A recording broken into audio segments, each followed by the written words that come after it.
मुख्यमंत्री साहेब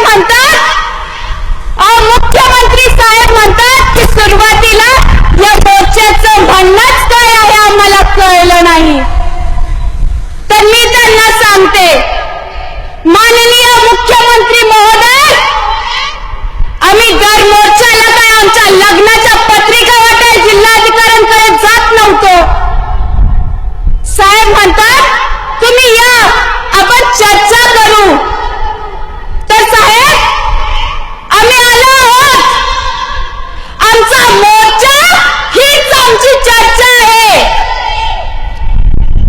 इथे आपल्याला आरक्षण मिळत नाहीये म्हणून मला 90% पडून देखील ऍडमिशन मिळत नाहीये आणि त्यात 40% पडणाऱ्याला ऍडमिशन मिळतंय। का माझ्या सोबत हा अन्याय? का मी हुशार असूनही कष्ट करूनही मला ऍडमिशन नाही? नोकरीच्या बाबतीत सुद्धा तेच। जर मी त्याच्यापेक्षा चांगली नोकरी करू शकते, चांगलं काम करू शकते, मग माझ्या जागी नोकरी त्याला का मिळतेय? का मी माझा अधिकार कोणाला देऊ?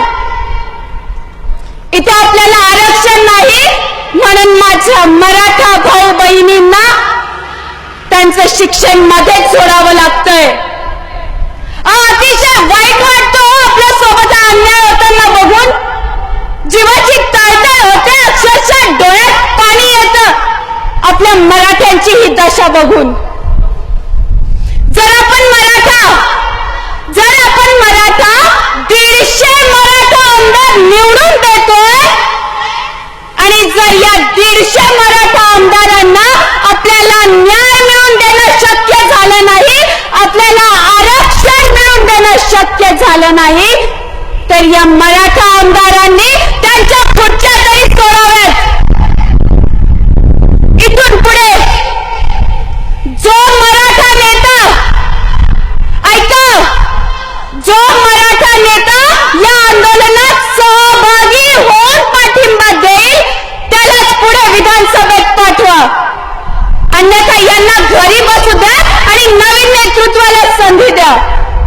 तुम्ही आम्हाला कितीही थांबवलं तरी आम्ही थांबणार नाही। आम्ही महाराजांचे मावळे आहोत, मागे हटणं आम्ही शिकलोच नाही, मागे हटणं आमच्या रक्तातच नाही।